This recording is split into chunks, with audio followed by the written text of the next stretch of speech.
Hello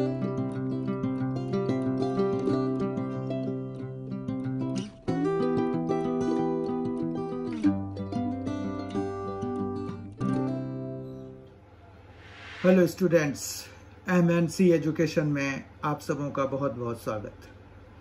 एम&सी education welcomes you all.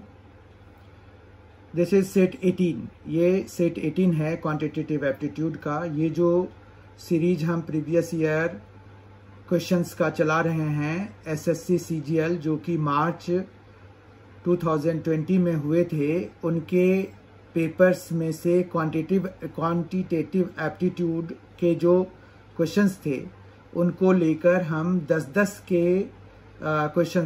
Questions का एक set हम डिस्कस कर रहे हैं। इस तरह के हमारे पास 17 सेट्स ऑलरेडी आ चुके हैं। ये 18th सेट है और इसमें टोटल 25 सेट्स आने हैं, मतलब अभी 7 सेट्स और आएंगे।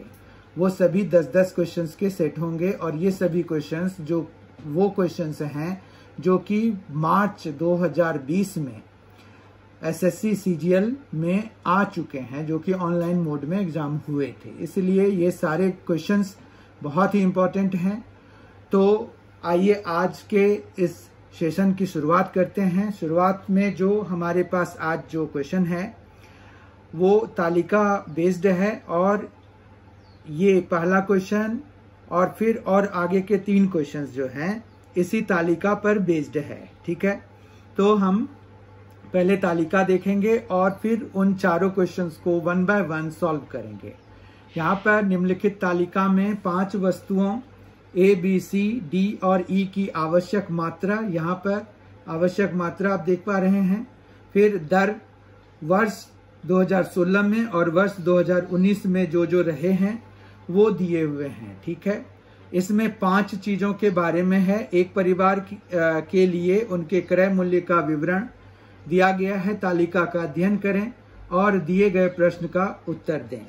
तो इस पर 4 क्वेश्चंस बेस्ड हैं। इस वाले सेट में 4 क्वेश्चंस इसी तालिका पर बेस्ड हैं। इसमें ये तालिका आपको समझ में आ गया होगा। मात्रा दिया हुआ है और रेट दिया हुआ है। ठीक है, यानी कि कुल प्राइस निकालने के लिए आपको मात्रा और रेट को आपस में मल्टीप्लाई कराना पड़ेगा। तो पहला क्वेश्चन हम देखते हैं, वो है वर्ष 2019 में ए और डी वस्तुओं पर व्यय की गई कुल राशियों का अनुपात। ठीक है, तो हमें यहाँ पर ए कमोडिटी पर वर्ष 2019 में ए और डी दोनों पे कितने कितने खर्च हुए हैं वो हमें पता करने हैं। ठीक है, तो उसके लिए हमारे पास यहाँ पर ये देखिए, तालिका पे जाइए। तालिका में देखिए ए, हमारे पास यहाँ पर ए और डी के लिए निकालना है। तो ए में और 2019 के लिए निकालना है तो 15 × 80 हो जाएगा। 2019 में जो कॉस्ट लगेगा तो 15 × 80 और डी के लिए जो कॉस्ट लगेगा वो 40 × 85 लगेगा। ठीक है, 40 × 85 तो कितना आ गया? 15 × 80 और 15 × 80 और इस टू 40 × 85, 40 × 85। तो हमें बेसिकली यही रेशियो निकालना है 15 × 80 का और इस टू 40 × 85 का। ठीक है, तो इनको फिर आपस में कैंसिल करा दीजिए। तो ये 2 टाइम्स में कैंसिल हो जाएगा। फिर ये 5 3s और 5 17s। तो ये कितना आ जाएगा? ये आ जाएगा 6:17। ऑप्शन वाइज बी ऑप्शन हमारा करेक्ट हो जाएगा। फिर अगला क्वेश्चन है जो कि इसी तालिका पर बेस्ड है। उस परिवार द्वारा वर्ष 2019 में 5 वस्तुओं पर खर्च की गई कुल राशि बताइए। अब 2019 की बात कर रहे हैं। ठीक है, तो 2019 में हमारे पास जो ये 15 kg और इधर 80 है, तो हम ए कमोडिटी पर टोटल खर्च निकाल लेते हैं। तो 15 × 80 जो है कितना हो जाएगा? 1200 हो जाएगा। फिर 20 × 60 भी 1200 हो जाएगा। ठीक है, 12 × 40 कितना हो जाएगा? 480 हो जाएगा। फिर 40 × 85, 40 × 85 कितना हो जाएगा?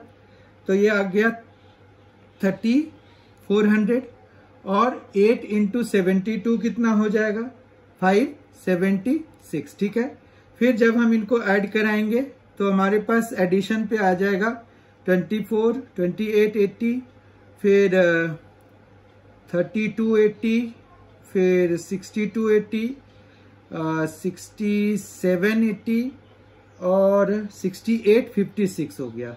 तो टोटल आ गया 6856।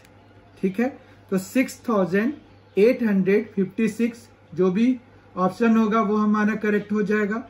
तो 6856 बी ऑप्शन हमारा करेक्ट है। क्वेश्चन थर्ड, वर्ष 2016 की तुलना में वर्ष 2019 में वस्तुओं बी और सी पर अतिरिक्त व्यय की गई राशि बताइए। राशि डैश है, ये पूछ रहे हैं 2016 में और 2019 में बी और सी पर ध्यान देना है। ठीक है, तो 2016 और 2019 में बी और सी पे ध्यान देना है। 2016 और 2019 में बी और सी पे। ठीक है, तो ये है हमारे पास। तो बी पे अगर हम देखें तो ये आ गया 1000। ठीक है, और सी पे अगर देखें तो 12 इंटू 35 तो ये हो जाएगा 420। ठीक है, और ये 1200 और 480 तो है हमारे पास। तो इधर टोटल कितना हो गया, इधर अगर इन दोनों का सम देखें तो 1680 के बराबर है। ठीक है, और इन दोनों का सम देखें तो ये है 1420 के बराबर। तो दोनों में डिफरेंस देख लेते हैं, तो ये हो जाएगा 260। तो 260 रुपीज का डिफरेंस है। ठीक है, तो आपके पास जो ऑप्शन वाइज है वो बी ऑप्शन हमारा करेक्ट हो जाएगा इस वाले के लिए। फिर क्वेश्चन 4 देखिए, 2016 से 2019 तक वस्तु डी के मूल्य में वृद्धि प्रतिशत प्रति केजी है। अब यहाँ पर सीधा बहुत ही आसान क्वेश्चन है। 2016 और 2019 तक, 2016 से 2019 तक वस्तु डी के मूल्य में वृद्धि प्रतिशत निकालना है। ठीक है, डी देख लीजिए आप, डी कहाँ है, डी है यहाँ पर। ठीक है, तो डी में जो है पर केजी एक 75 है, एक 85 है, तो वृद्धि तो 10 का हुआ है और परसेंट निकालना है तो 75 पे निकलेगा। तो 10/75 इंटू 100 हो जाएगा। 75, 25 3 जा और 4 हो गया, तो ये आ गया 40/3। तो 40/3 को हम और क्या लिख सकते हैं, 40/3 को हम क्या लिख सकते हैं, 40/3 को 33.333 लिख सकते हैं, है ना। तो इतना परसेंट का उसमें जो वो है वृद्धि हुई है उतने परसेंट की। ठीक है, तो ऑप्शन वाइज अगर हम देखें तो 13.33 बी ऑप्शन हमारा करेक्ट हो जाएगा। क्वेश्चन नंबर 4 के लिए 40/3 जो है ये 13.33 है, और इस तरह से ये जो 40/3 निकला था ना हमारा, तो उसके लिए 13.33, और इस तरह से हमने देखा कि बी पार्ट हमारा करेक्ट हो गया था। ये बी पार्ट हमारा करेक्ट हो गया 13.33। क्वेश्चन नंबर 5, किसी धनराशि पर साधारण ब्याज की दर पहले 4 वर्षों के लिए 5% वार्षिक है, अगले 3 वर्षों के लिए 8% वार्षिक है और 7 साल से अधिक की अवधि के लिए 10% वार्षिक है। यदि 10 वर्षों की अवधि में उस धनराशि से अर्जित साधारण ब्याज रुपया 1850 है, तो वह धनराशि क्या है। तो इसके लिए हम पहले 4 वर्ष में कितना इंटरेस्ट मिलेगा, मतलब I1 हम ले लेते हैं जो कि 4 साल में मिलेगा, तो वो PTR मतलब P हम मान लेते हैं कि प्रिंसिपल है, TR/100 इतना इंटरेस्ट उसको पहले 4 साल में मिल गया। फिर दूसरे अगले 3 साल के लिए उसको कितना मिलेगा, PTR है 8/100। ठीक है, और फिर I3 मतलब अगले 3 साल के लिए, क्योंकि टोटल 10 साल तक रहना है इस के लिए, तो अगले 3 साल के लिए उसको और इंटरेस्ट मिलेगा, क्योंकि टोटल 10 इयर्स के लिए रह रहा है, तो 4 इयर्स और 3 इयर्स, तो 7 इयर्स, तो 3 इयर्स और बचा हुआ है, तो P इंटू 3 इंटू 10/100। तो इस तरह से अगर हम देखें तो ये 20P ये 24p, ये 30p। तो 54 और टोटल जो सम अगर हम इनका करेंगे तो हमारे पास कितना आ जाएगा, 74p आ जाएगा, ठीक है। अपॉन में 100 है और ये इक्वल टू कितना दिया हुआ है, 1850 रुपया। तो 1850 रुपया कर लीजिए, 74 से ये 25 टाइम्स में कट जाएगा, तो P इज इक्वल टू कितना आ गया, 2500। तो ऑप्शन वाइज अगर देखिए तो सी ऑप्शन हमारा करेक्ट है। क्वेश्चन नंबर 6, एक गोलाकार ट्रैक की आंतरिक और बाहरी त्रिज्या क्रमशः 23 मीटर और 29 मीटर है।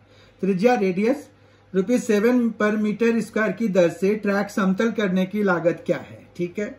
तो इसमें हम पहले ट्रैक का एरिया निकाल लें।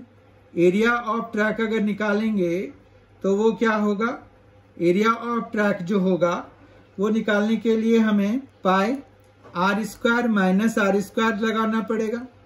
तो पाई r square minus r square लगाना पड़ेगा, तो उसके लिए क्या होगा, यहाँ पर कैपिटल R मतलब पाई तो पहले 22/7 ले लीजिए। R जो है हमारे पास कैपिटल R है 29, तो 29 स्क्वायर और स्मॉल r जो है वो 23 का स्क्वायर हो जाएगा। तो ये आ गया 22/7 और इधर आ जाएगा 29 प्लस 23 और ये हो जाएगा 29 माइनस 23, ठीक है। तो ये आ गया 22/7 इंटू ये 29 प्लस 23 कितना हो जाएगा, 32, 52 हो जाएगा ये, इंटू, है ना, और इधर आ जाएगा ये 6, ठीक। अब कॉस्ट ऑफ लेवलिंग जो है वो निकालना है।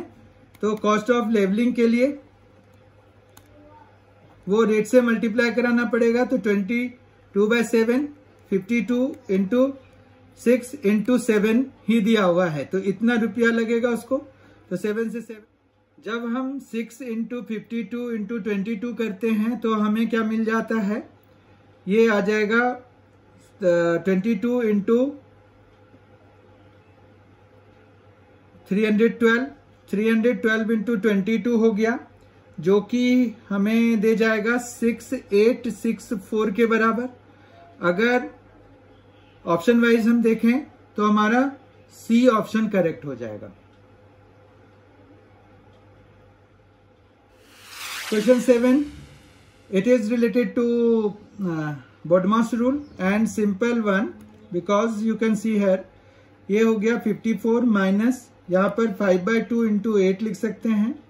ये ब्रैकेट में है तो ब्रैकेट का पहले काम होता है इसमें, अपॉन में 48 माइनस 4/3 हो जाएगा डिवीजन, फिर इंटू और फिर माइनस, ठीक है। यहाँ पर कोई ब्रैकेट नहीं है नीचे, आप डिनोमिनेटर में देखिए कोई ब्रैकेट नहीं है, तो हमें भी ब्रैकेट लगाने की जरूरत नहीं है। ये 2 4 से कैंसिल हो जाएगा, तो ये आ गया 54 माइनस 20 और बाहर है प्लस 13।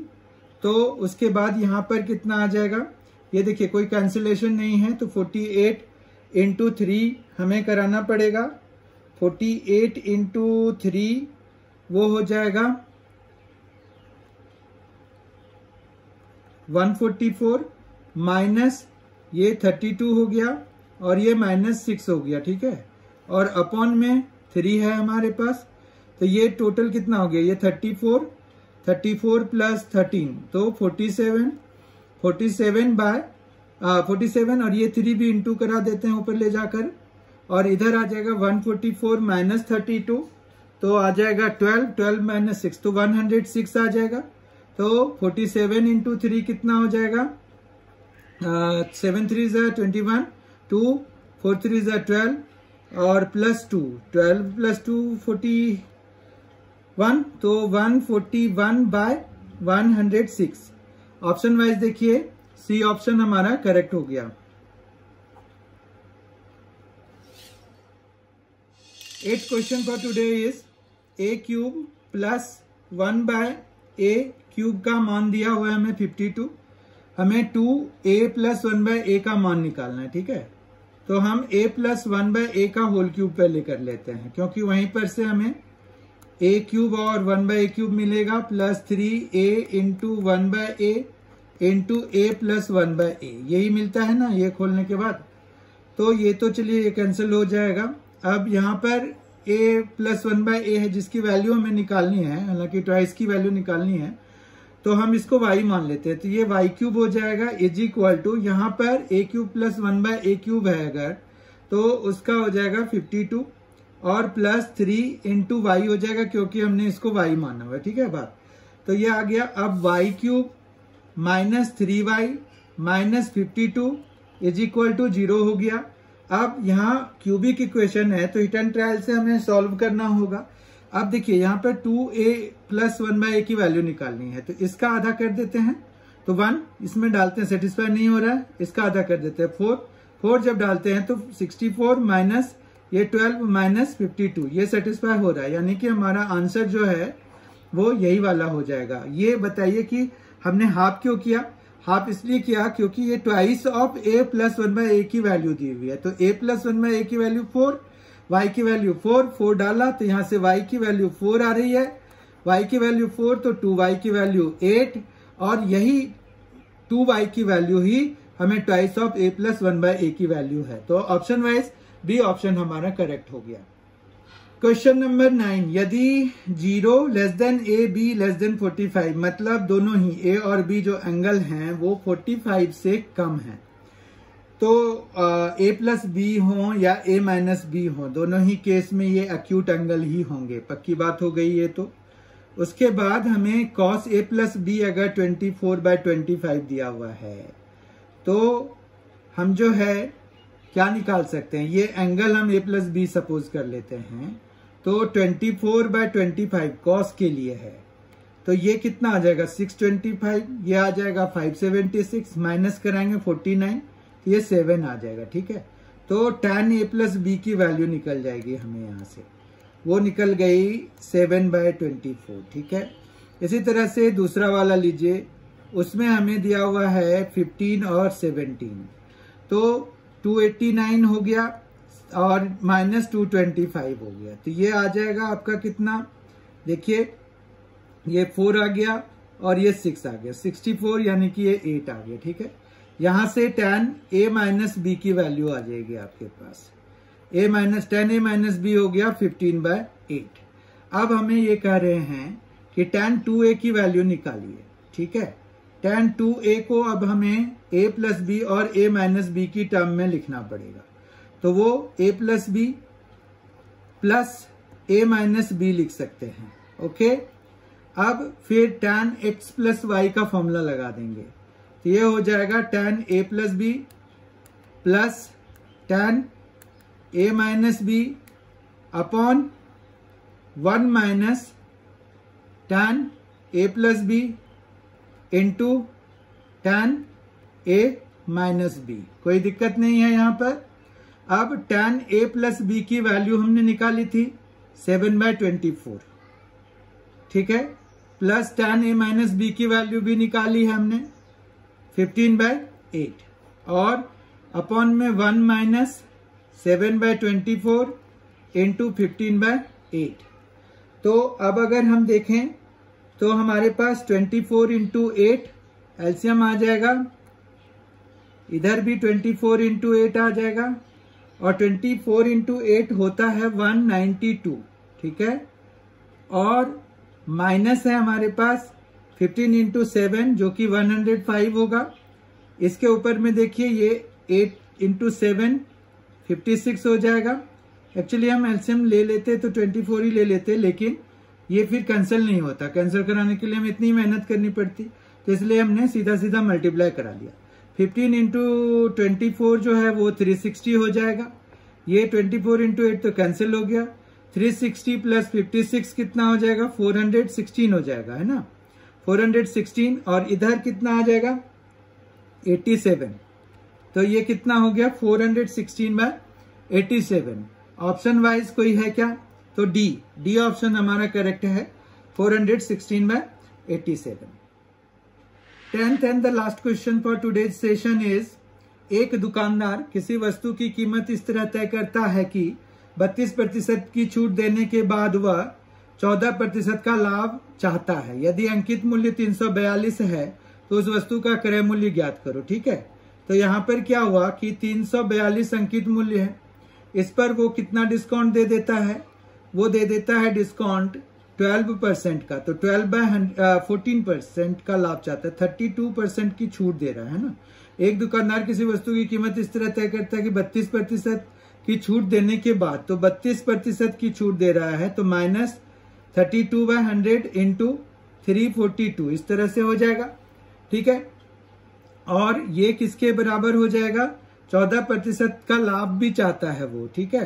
तो कितना हो जाएगा, जितना भी कॉस्ट प्राइस है तो 1 + 14/100 के बराबर होना चाहिए, यही होगा ना 14% के लाभ के बाद। ये समझ में आ गया होगा।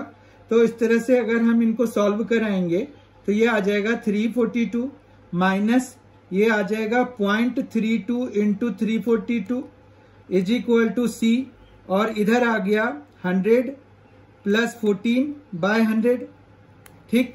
अब जो है ये हो गया 342 इंटू 0.68, ठीक।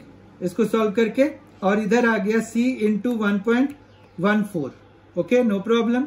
C is equal to 342 into 0.68/1.14।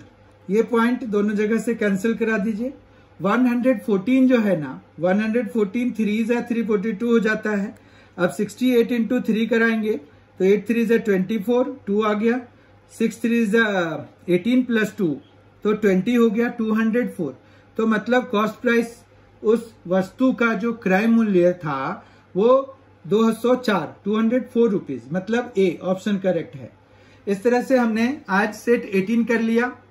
I hope you have enjoyed this session, और आपके अटेंडेंस 19th सेट के लिए भी मैं इससे ज्यादा चाहूंगा। आप बहुत ज्यादा उत्साहित होकर उसमें पार्टिसिपेट करेंगे। Thanks a lot, thank you so much for being with us till the set 19th comes. Bye bye.